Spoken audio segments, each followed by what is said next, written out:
Good morning. My name is Josh Blackman. I am the president of the Harlan Institute, and it's my honor to welcome you to the first match of the 2018 Virtual Supreme Court Competition, which is co-sponsored by the Harlan Institute and the Constitutional Sources Project. I am here with my good friend Julie Silverbrook, and we will be the judges for the competition. Today's match considers the case of Carpenter versus United States. The first team is Zack and Chris McDonnell from Greenwich High School in Connecticut, the petitioners. And the second team will be Caroline Broude from Westover High School, also in Connecticut.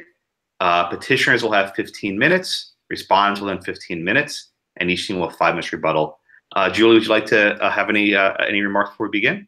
It's going to be the same remarks I give every year, which is good luck to both teams, and we are looking forward to hearing arguments from all of you.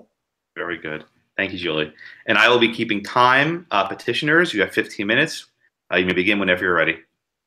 May it please the court that I, Zack, and my partner, Chris McDonnell, will be representing the petitioner, Timothy Ivory Carpenter, in this case, versus the United States government. This court focused on the government's warrantless collection of 127 days of petitioner's cell site location information that revealed a large amount of information about his private life. Cell site location information data, also called CSLI data, is information that describes what sector of a cell tower your device has connected to in order to make or receive a call, text, or data collection. The actions of the government pursuant to Title 18 of U.S. Code Section 2703E are in violation of the warrant requirement of the Fourth Amendment when the government wishes to perform an unreasonable search. We propose an as-applied challenge to the use of this subsection to gather long-term information on the grounds that it provides a method for the government to conduct an unreasonable search according to the CAT standard and previous precedent like the United States v. Jones without a warrant or probable cause. The CAT standard is still the umbrella test to determine the reasonableness of a search. It asks 2 questions. 1, did the person in question demonstrate that they had a real subjective expectation of privacy?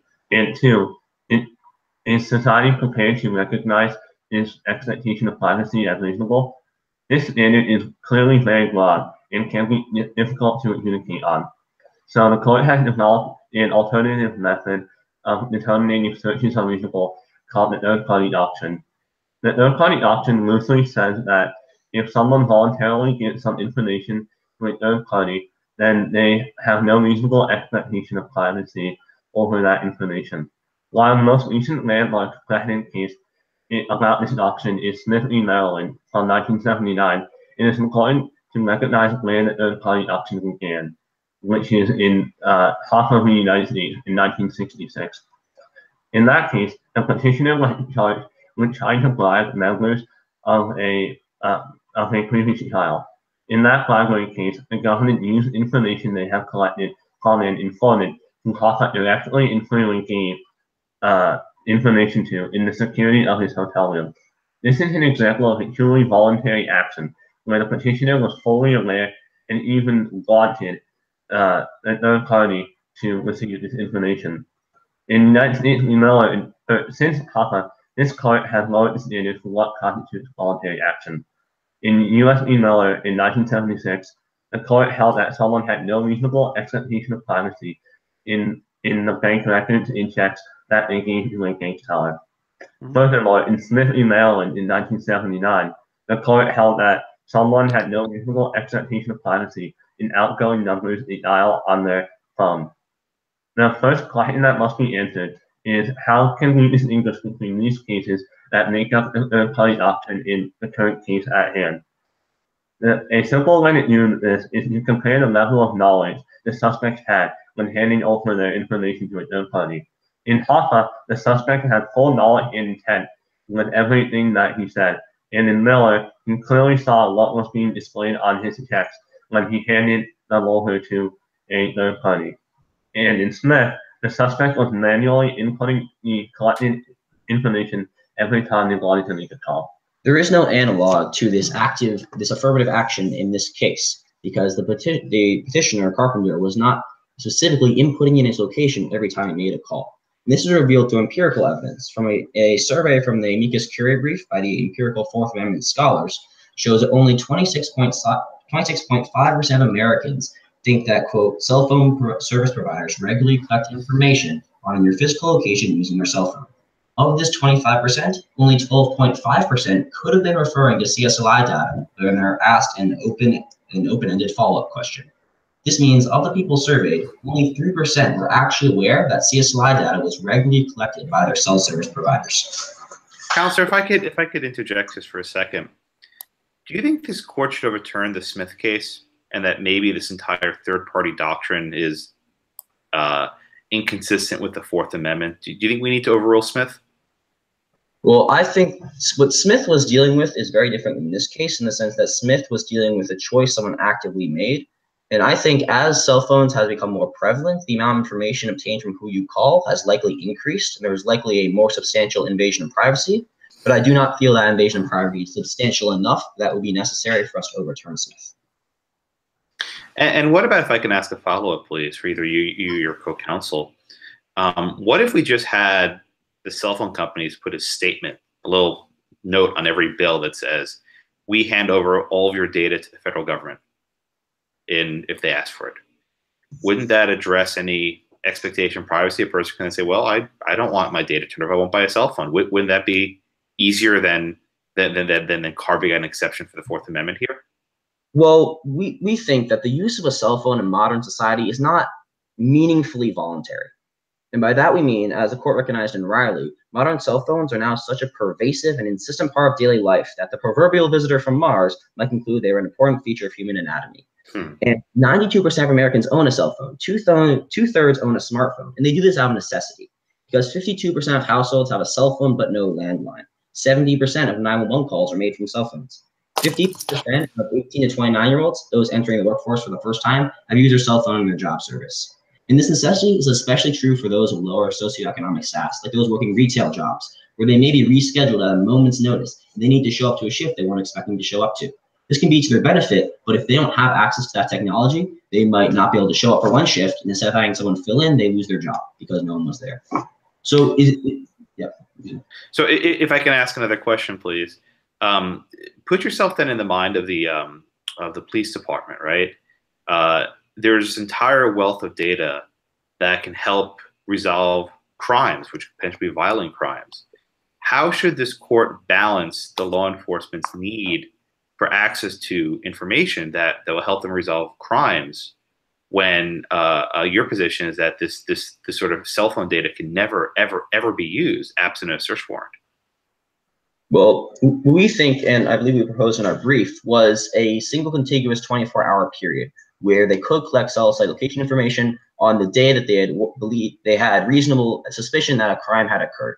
So if they believe crime occurred on March 1st, they could get the entirety of March 1st data, which gives them a bit of context on where that person was before the time, where they were after the time of the crime, where they were during the time of the crime. But it does not have the same substantial invasion of privacy as 127 days. Because if they truly were an innocent person, a single day of their life might be an aberration. They have gone to a zone where a doctor's office is on that one day. But if you have 127 days, and you see they're going to this place where a doctor's office is 3 times a week. You see that they're going to a place where an oncologist is once a week. You know more about their life, even with the same type of data, if you have it for much more expansive periods of time. Counselor, can I ask you why draw that line? Why 24 hours? What is that based on? Well, 24 hours is slightly arbitrary, given I believe the Supreme Court of Massachusetts has a similar case, and they chose 6 hours as the somewhat arbitrary line. And I don't believe this court needs to draw an extremely bright line to that extent. They could say short-term CSI data is okay, but long-term is not. But 24 hours seems reasonable because it does not.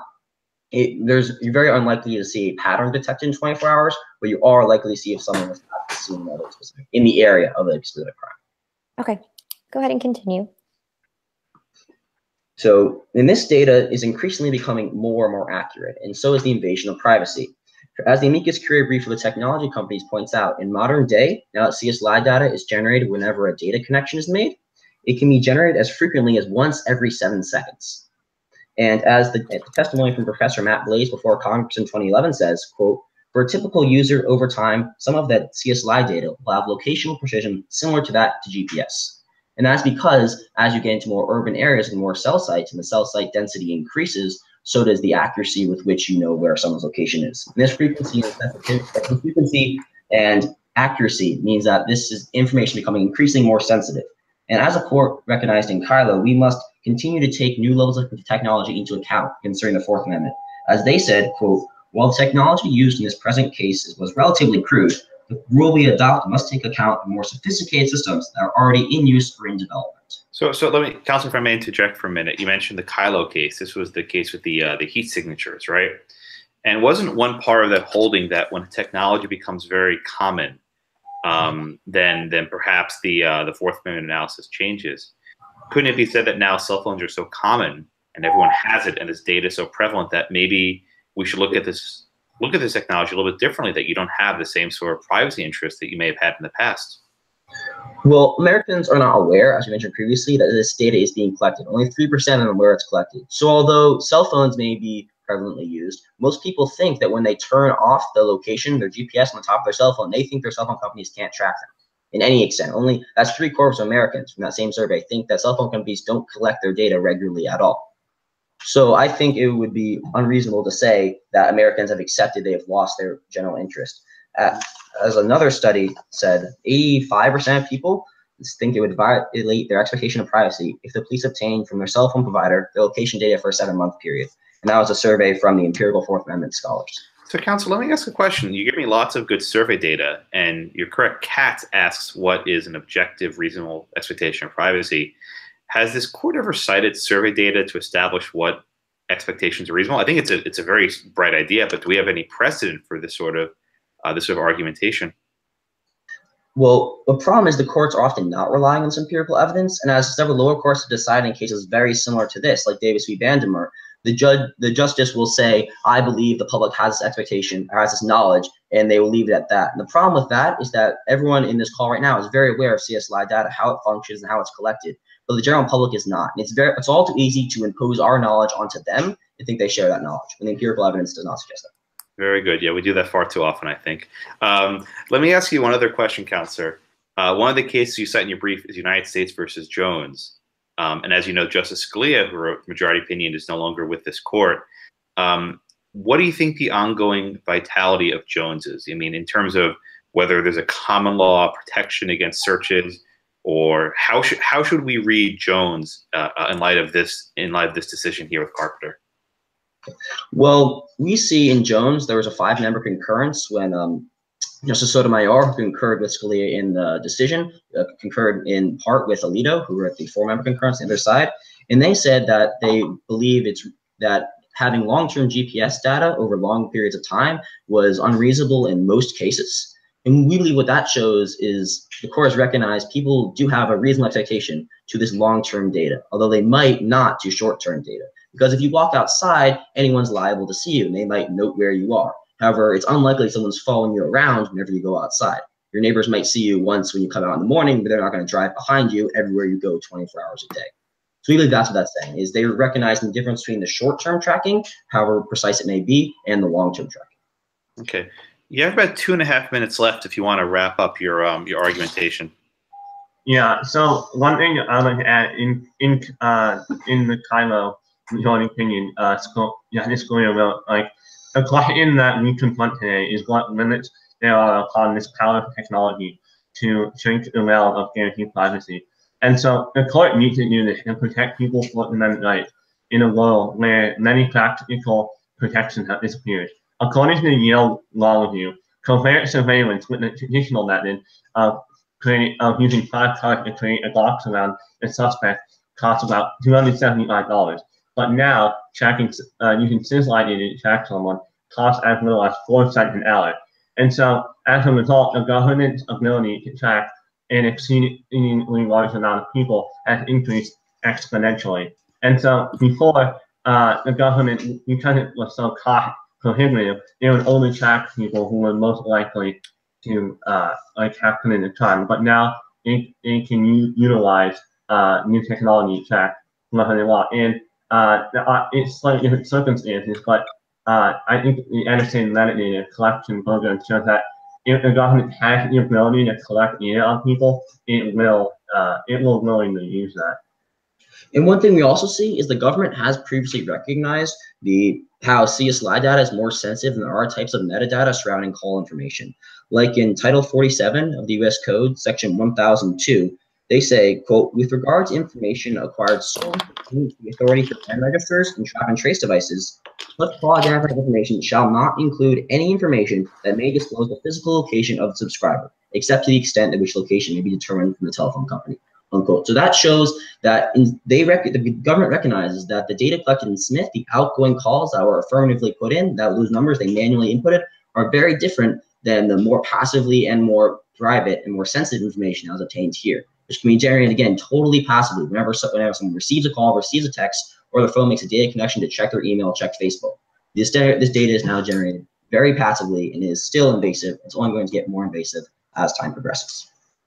And you have 10 seconds left, so you're right on time. Thank you so much, Counselor. I'm going to mute you, and we will give a moment for the respondent to get ready. So you guys are muted. We now have Carolyn from Westover. Can you please unmute you? Julie, I think you muted them. I'm trying to unmute, but it's, You're muted now. Okay. I can't unmute them. Okay. Okay. There we go. There we go. Okay. Counselor, for respondent, you have 15 minutes. You can begin whenever you're ready. May it please the court that I, Caroline Broude, represent the respondent, the United States of America. Carpenter v. United States is a case that concerns the Fourth Amendment that outlines that unreasonable searches and seizures is prohibited. This case wants to establish if the parameters set out by the Stored Communications Act follows the Fourth Amendment. This case also wants to establish if one has a reasonable expectation of privacy over telephonic location data. In April of 2011, 4 men were convicted of 4 armed robberies. One of the convicted robbers turned over his cell phone to reveal 15 other men who acted as accomplices in these robberies. The FBI proceeded to investigate these accomplices. Under the Stored Communications Act, the FBI presented magistrate judges with the cell phone information of the convict in order to get information of telephonic connection logs of the suspects. The data in question were logs of the suspects' connections to cell towers and for how long the phones were connected to those towers.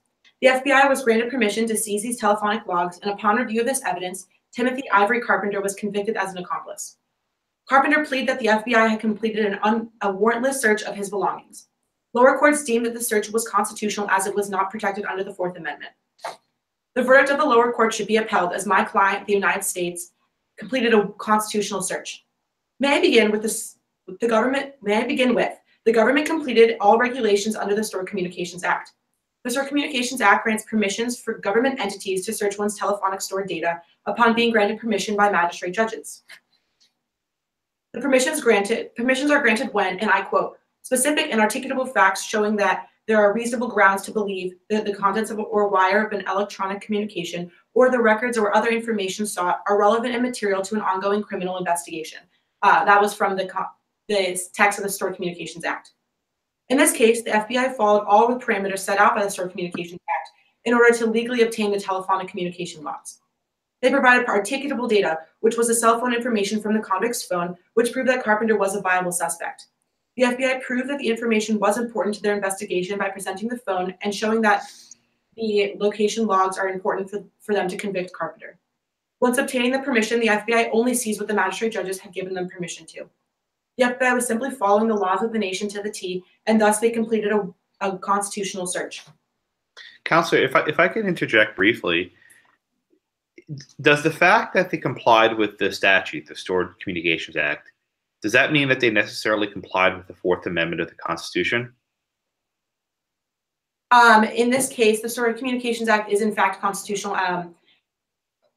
Something that was a big fear in the past under the writs of assistance and something that James Otis and both George Mason wrote was that they were concerned of general warrants being established in the future. And in fact, this warrant is not general, and thus is a constitutional amendment under, is a constitutional law under the rules that have been set under the Constitution.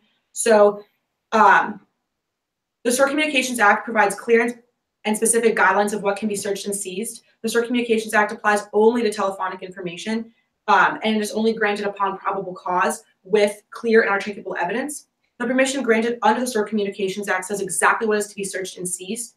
And so George Mason and Otis had written about how they feared that during the time before the American Revolution, the British officers were going into boats and searching whatever they pleased. However, in this case, nothing that was not being granted nothing that wasn't granted was being searched. It was very specific, and also the only reason that they can be given permissions is with clear and articulable data, which is why it does follow under the Fourth Amendment. Counselor, can I ask you a question? How did the government establish probable cause in this case? Okay, so probable cause probable cause in this case was the convict's cell phone. So he presented under the law, when the convict presented his cell phone to the judges in the past, it had proven that there were 15 different accomplices. And then the reason that there's probable cause to convict Carpenter was because he was one of the convicts. He was one of the suspects on the cell phone, and he was one of the people that was explicitly shown on the phone that he was involved through telephonic communications, text messages, phone calls, past calls, and it was clearly shown that he was involved through that information, which is very distinct because there's a past history on all cell phones. Okay, thank you. So counsel, let me ask a question. How many days did this search go on for? The FBI took 127 days of the information. Okay, so one of the words we have in the Fourth Amendment is that searches and seizures must be reasonable.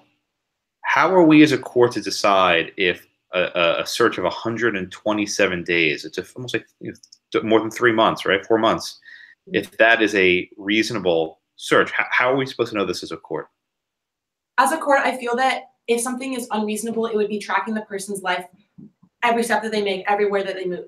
The information in this case was only connections to Carpenter's connections to cellular towers. Sometimes the towers could be miles and miles away, and also they might not be succinctly saying this is exactly where somebody is, which is a distinction that I would like to make between, say, using information from a GPS or like under Jones. The distinction is in this case, it's only giving you a vicinity of where the individual is rather than an exact position of their location. So in that case, it's more reasonable to be searching their data for a longer set of period of time, as they're not looking at extremely specific places in which they were, which is what would be different. Say, for example, I went to the doctor every single day. They wouldn't necessarily know, because if my doctor's 5 blocks away from my place of living, I would still be connected to the same cellular tower. So it wouldn't make a difference, and they wouldn't necessarily see that constant movement or that constant change in location. The only thing that's being searched in this case is where Carpenter's cell phone connected to, in order to see if he was close enough to the robberies, which is a completely different standard than, say, the GPS, which makes it the longer amount of time more reasonable, as it was a very general search of his information. Counselor, can I ask a follow-up question, though? I mean, we have to draw a line somewhere, right? Petitioners want to draw the line 24 hours. That's reasonable. You think 127 days is reasonable, but based on your logic, I think we could probably track someone forever, right? Because we're not getting exact location information from them. So where do we draw the line, or where would you have us draw the line?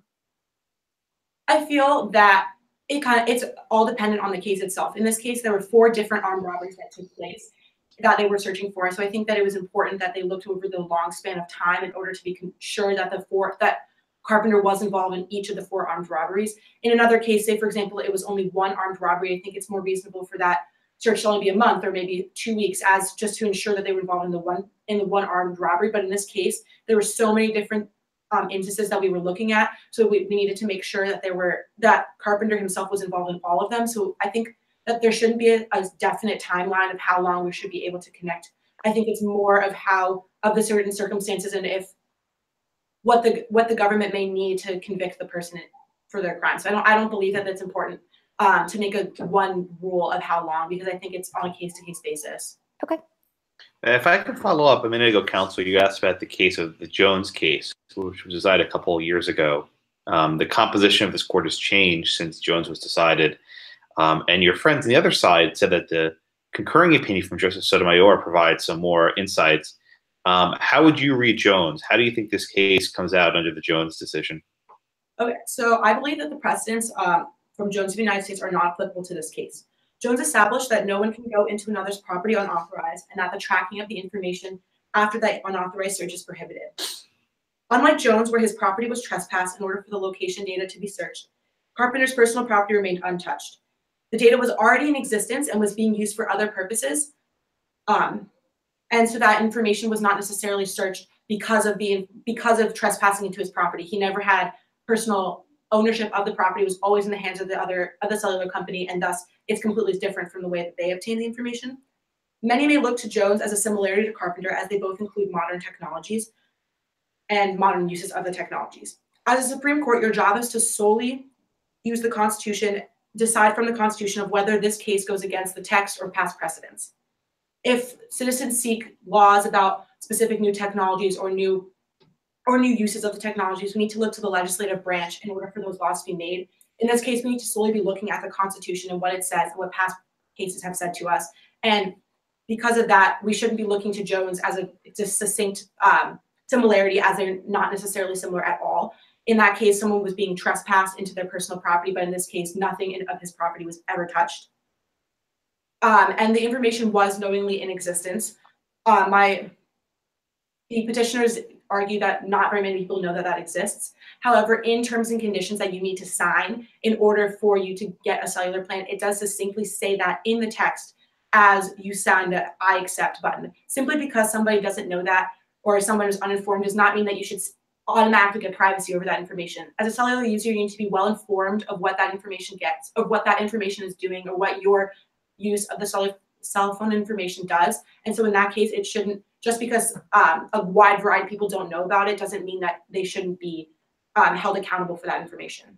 And Counselor, if I may, your friends gave us lots of statistics and numbers of how many people know about the information being shared. Under the Katz case, the famous opinion from Justice Harlan, we asked, is a search reasonable? We ask, is it objectively reasonable, and is it subjectively reasonable? Why shouldn't we look at this sort of polling data to inform us on what the populace thinks is objectively reasonable? Who's going to read the little fine print in the cell phone bill? I've never read it. Why shouldn't we go with these sort of statistics?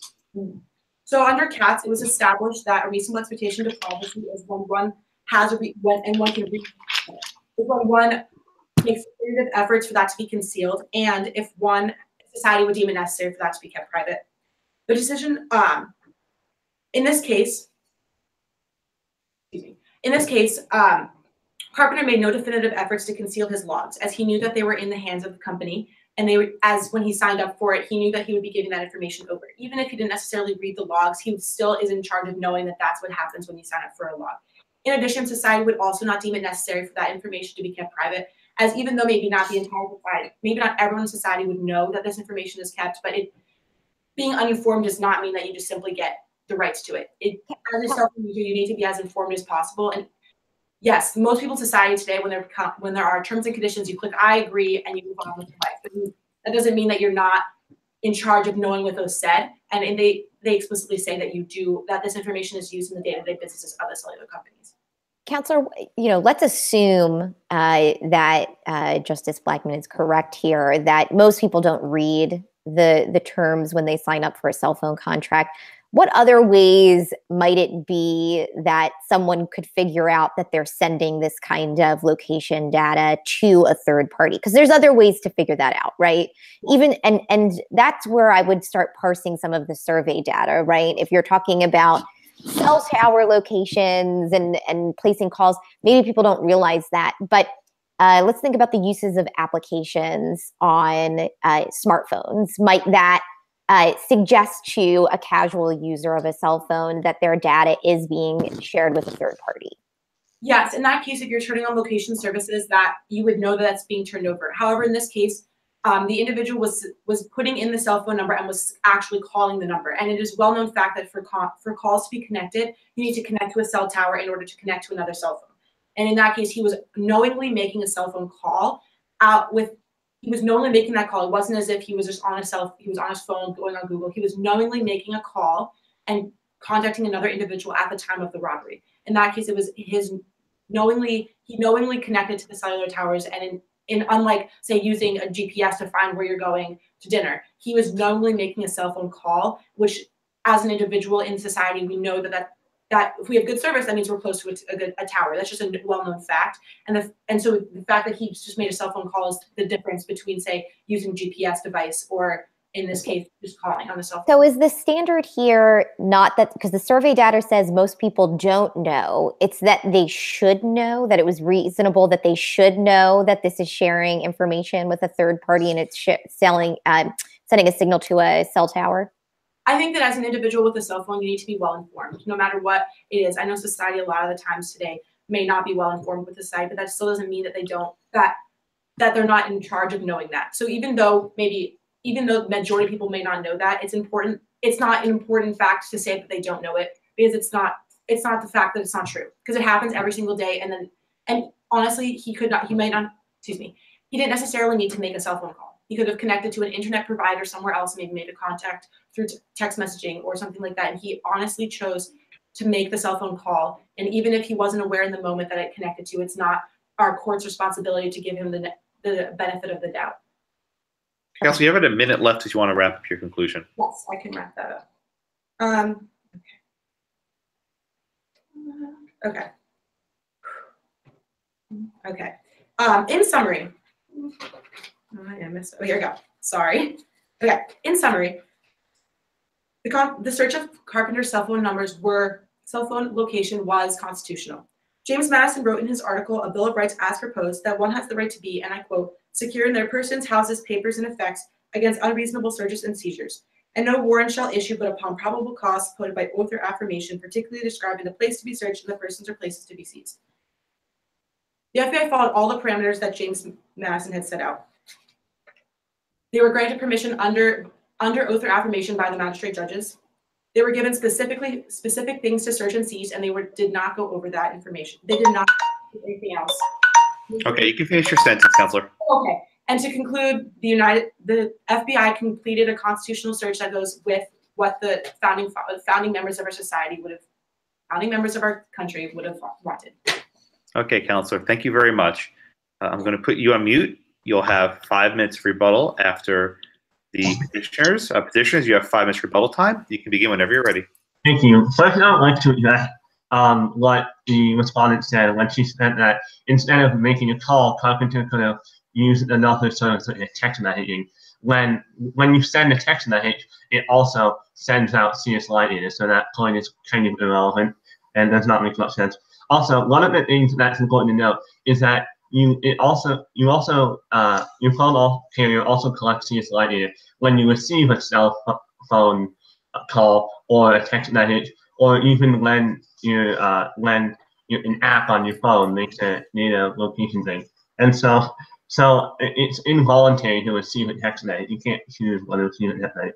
And also, one thing that she was saying, it sounded like she was saying that we were saying that the SCA, that it was not in accordance with the SCA. While we agree that the government's requirement was in accordance with the SCA, we are arguing that the SCA is unconstitutional when it applies to long-term data. And so this is an outdated document that was last updated in 1994. And so we believe it is out of compliance with the CAT standard as it's a weaker. So Counselor, if I can interject for a minute. Your friend on the other side for the government said that if the Stored Communications Act is out of touch with current society, why shouldn't it be Congress that updates it, right? Why should be the role of the courts to invalidate this? Why can't why can't Congress update the statute to meet the newest and greatest technologies? Well, this court has always held that they have the jurisdiction to decide whether Fourth Amendment violations have occurred. And in present matters like this, where the police are actively abusing this ability, in another case, they collected CSI data for 484 days over an entire year. And they are actively abusing Fourth rights, and it's not right for this court to defer the power of deciding the Fourth Amendment to Congress. And Congress has never had that ability throughout history. And one thing we like to say about what the respondent says is that just because people don't understand this, that doesn't mean they should be held accountable to it. And the reason we were mentioning people who were not aware of this information is because of the CAT stand, the reasonable expectation of privacy. And because people aren't aware, that means that they believe it is reasonable for them to have that level of privacy. We're not saying because people aren't aware of the law shouldn't apply to them. We're saying this court has held the Fourth Amendment depends on public knowledge. Public knowledge currently holds, and public expectations expects the information to be private. As we said, one of the amicus briefs says 85% people believe that they have a reasonable expectation of privacy from the police obtaining location data from their cell phone for 7 months. This is only 6% lower than the 91% who agreed with Jones, basically, who thought that the police tracking them via GPS on their car would violate their privacy. So the public's expectation of privacy is very similar between this case and Jones. So counsel, your opposing counsel focuses not so much on the concurring opinion Jones, but the majority. And she reads Jones as saying, unless there's a physical trespass that, the GPS was attached to Mr. Jones's car, that Jones has nothing to do with this case because there's no physical trespass. How do you read Jones? Do you read Jones in the same fashion? Well, that is definitely what the majority opinion says, and we're not disagreeing with that. But what we're saying Jones says is we're not saying Jones says there's a property right to your location and your privacy. We're saying Jones says that the difference between long-term and short-term information is significant in terms of location data. Because none of the justices did not reach a majority opinion saying that the short-term one-time GPS location was protected. They agreed that the long-term was protected. And what about opposing counsel's argument that there is a distinction between GPS data, which is more precise, and cell tower data, which is less precise? So this ties into them saying this was not a general warrant, which we disagree with, because when they're requesting information, they have no idea how precise it is, how much information they're collecting, and what that might reveal about someone's life. Because this can reach GPS level accuracy when you go into cities. Now, yes, in a rural environment where there are fewer cell towers, you will have much less accurate information, but the police are not aware of that. And the court should treat it as if they are reading someone's information who regularly goes into a city and has very accurate location tracked about them. Yeah, just to add on to that, in Detroit, where this court case, where the robberies occurred, and what you can, the sense line in it is accurate within a half-mile to 2-mile radius. And I would also like to address something that the respondent said about a hypothetical situation where someone lives 5 blocks away from the place of their headed. In America, the average commuting time is 55 minutes. So people would most likely connect to multiple cell towers on their way to work. Yeah. And you have about 10 seconds left, counsel, if you want to wrap up. Increasingly, there are very small cell sites called like microcell sites, which can cover in single floor, so you will know specifically what part of a building someone is in if they connect to that cell tower. Those only become more prevalent as you need more data. Right on time. Okay, very good. Thank you. I'm going to put you on mute. We'll go back to counsel for respondent. We'll take you. You're still on mute. Okay. There you go. All right, counsel for respondent, you have 5 minutes. You can begin whenever you're ready. I want to start talking about one of the things that was stated earlier, that in the distinction between Smith and Miller between this case was that Smith was manually putting in the information into his cell phone, and that's why that was okay, because he was manually putting it in and knowingly putting that into the cell phone information. I would like to argue that this is the same thing. Carpenter was manually calling calling individuals and manually putting in the cell phone numbers just as Smith was. He was manually giving that information to the cell phone companies just as Smith was. Okay. In addition, according to what was said before about how the information that the police officers may not know how exact the information will be. That is up to question. But however, the Stored Communications Act is specific with what it grants. It only grants certain amounts of information to be seized, and it's only certain things to be, and only for how long.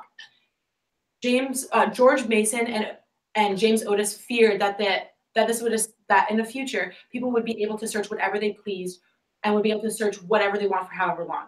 In this case, the magistrate judges are giving out specific things that they can search and for how long they can search the information. So I think that that's the distinction here, is that they're given specific guidelines of what can be searched and seized and for how long, which makes it more of not a general warrant, instead of allowing whatever they would like to search. So, counsel, if I can ask you a question based on what your friends on the other side said. You mentioned before that because this search was consistent with the Stored Communications Act, the SCA, that it's a constitutional search. And your friends on the other side are saying that they're challenging the constitutionality of this Stored Communications Act as applied to this case. So how do we resolve this tension? Does the mere fact that they're complying with the Stored Communications Act render this a reasonable constitutional search? I believe that the Stored Communications Act is constitutional and should not be overturned. There are multiple. There are multiple reasons for that. First of all, in Katz v. United States, that was established the reasonable expectation of privacy that society would deem it necessary for it to be kept private, or if the individual makes definitive efforts. And upon those precedents set, Carpenter made no definitive efforts to conceal that information, as he was knowingly giving that information away when he manually put in his cell phone number, the cell phone number to call.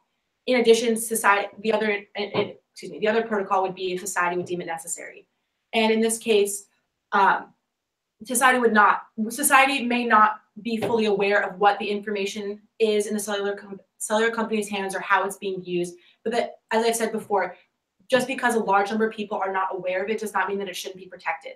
Even society itself, there are people in society that know exactly how this works. There are people in society who would know that this is how it works. And I feel that as a society, we need to be more well-informed. Even just being uninformed does not mean that it doesn't need to, that society wouldn't deem it necessary to be kept private. And so in this case, society would not have a reasonable expectation to be kept private, as it's a knowing fact that it's in the hands of the cellular companies, just as Smith's numbers were, and that the information is used in the day-to-day business of the company, just as Miller's banknotes were in Miller v. United States. So Counselor, sorry to interrupt. I want to just ask this question because I'm still struggling with this, because your opposing counsel says that the data shows that people don't know. And to me, it sounds like you're saying the standard should be, well, they should know, right? It's not that they do, it's that they should know. Is that the standard that we should apply here? That, just because people are using cell phones all the time, we should assume they do know, even though the data shows us that they don't? Yeah, I feel that in that case, even though the data shows us that we don't, that's not an excuse for the public not to know. I think that even though it has been proven that they don't know, it's not necessarily, in order for these searches to be done, I think that it is important for this country to know what's happening. Because as an individual or a citizen in this country, you need to know your rights, and you need to know what government can use, can't use. And I think that being uninformed is not necessarily, just because a bunch of people don't know what's happening does not mean necessarily that they should just expect them to be kept private. I think that even though it has been shown that people don't know, I don't believe that that is a precedent that should be set, saying that just because somebody doesn't know what's happening, that means that it should be kept private. I think that can lead to scary roads of people just being misinformed and then being given, just being allowed things to be kept private if they say they don't know. I think that 10 seconds left, Counselor. Oh, okay. Just to conclude, I think that in this case, it's really a matter of knowing that this doesn't. That Carpenter did not. Your sentence. Okay, Carpenter did not conceal this information, and society would also not deem it necessary for it to be kept private. Okay, thank you very much. Thank you, Counselor, for petitioners. Thank you, counselors, for respondents. You both did an absolutely fantastic job. I think I'm speaking for Julie when I say we are so proud of all of you, and you give us hope for the future of the Republic that you're so committed to learning about the Constitution. Julie, anything else you'd like to add? I just want to congratulate both teams. Every year, the students who participate in this competition get better and better. This was the most competitive year in the brief writing round. And now, after our first round of oral argument, I can say that this is some of the best, I think, oral arguments we've seen in this semifinal round, maybe ever. And so I just want to congratulate both teams on a job well done. You should feel very, very proud of yourselves. We are certainly, as Josh said, very proud of you. Thank you. Thank you. And we'll be taking this case under advisement. The final round, which we will soon announce, will be in April 26th. That's a Thursday in Washington, D.C. It'll be at the Georgetown Supreme Court Institute. We have 5 more rounds of oral arguments to hold. And once those are completed, we will decide which teams will advance. So congratulations to both teams, and the case is submitted. Thank you. Thank you so much. Thank you.